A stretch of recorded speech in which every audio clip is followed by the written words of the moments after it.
Morning. सुबह सुबह 5 बजे जग के नहाने धोने के बाद में और तैयार होने के बाद में मैं कुछ इस तरीके की लग रही थी, मतलब इस तरीके की लग रही थी। आई नो मैं बहुत अच्छी लग रही हूँ, मुझे तो मैं बहुत ज्यादा अच्छी लग रही हूँ। वेट सबसे पहले पीते हैं चाय, उसके बाद में भगते भगते चलते हैं स्टेशन पर, क्योंकि हमारी ट्रेन है आज की। ये आंटी और अम्मा है, इनसे भी मिल लीजिए। And look at the sunrise, कितना प्यारा लग रहा है ये। खैर इतनी देर में हमारी ट्रेन भी आ गई थी, तो हम जल्दी से ट्रेन में बोर्ड करते हैं। और इनको देखो, ये कितने मजे से बैठी है यहाँ पे। खैर आज नाश्ते में लेते हैं सबसे पहले समोसे, और उसके बाद में लेते हैं एक चिप्स का पैकेट। ये सब खाना पीना और चटरम पटरम मैंने अलवर से लिया था। उसके बाद में हम अलवर से निकलकर सीधा पहुंच गए थे हमारी डेस्टिनेशन पे, जो कि है गोवर्धन रेलवे स्टेशन। जी हाँ, परिक्रमा करने आई हूँ, इसलिए आप भी आ जाइए साथ साथ। फिर क्या था, स्टेशन के बाहर से लेते हैं हम 20 रुपए वाले टुक टुक, और 20 रुपए वाले टुक टुकों में भी आज लड़ाइयाँ हो रही थी। हमारे टुक टुक में बैठो, हमारे टुक टुक में बैठो, लेकिन हमने एक अच्छा सा टुक टुक चुना और उसमें हम बैठ गए, और उसने हमें दान घाटी के रास्ते में उतार दिया था। तो दान घाटी के रास्ते से उतरने के बाद में हम सीधा चल दिए थे मंदिर की तरफ। और मुझे नहीं लगा था कि इतनी भीड़ होगी यहाँ पर, लेकिन यहाँ पर जो भयंकर भीड़ हो चुकी है, और साथ के साथ ट्रैफिक इतना भारी हो चुका है ना, मैं कुछ नहीं कह सकती। पहले जब मैं बचपन में आया करती थी, जब यहाँ पर इतनी भीड़ नहीं हुआ करती थी। खैर मंदिर में फोटो खींचना अलाउड नहीं है, तो मैंने बाहर से ही फोटो ले ली थी। उसके बाद में हम पहुंच गए थे बड़ी परिक्रमा के एक आश्रम में। वैसे तो मैं इस समाधि पर पहले कभी नहीं आई हूँ, लेकिन इंद्रेश उपाध्याय जी के कथनानुसार हमको आज आना पड़ा। पर यार कुछ भी कहो, ये जगह बहुत अच्छी है, और यहाँ पर गोवर्धन पर्वत के थोड़े बहुत अंश भी रखे हुए हैं। उसके बाद में हम चले गए थे सीधा पूछरी के लोटे पे। यहाँ पर ढोक देने के बाद में और पूजा करने के बाद में हम सीधा मार्केट को फ्लॉन्ट करते हुए पहुंच गए थे मुखारविंद। बाय द वे, आप लोगों को यहाँ पर ठाकुर जी के लिए कुछ खरीदना हो तो यहाँ पर से आप शॉपिंग करें, जब बार्गेनिंग जरूर करें।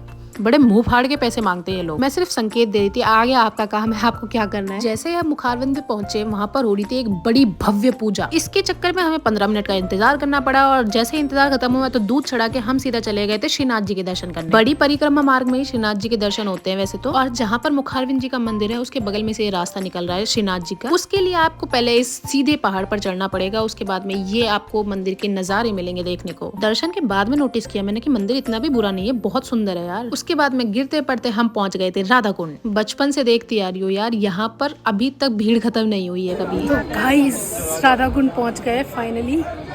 Look at the view. मैंने सुना है कि यहाँ के पानी का कलर हमेशा चेंज होता रहता है, ये सच है या झूठ, आप लोग मुझे जरूर बताना। उसके बाद में हम लोगों ने स्टेशन पे आके फिर खाना खाया, और जैसे ही मैं घर पहुंची तो मैंने एक कप चाय के साथ साथ अपना पूरा दिन खत्म किया। वैसे मैं ये तुलसी माला लाई हूँ।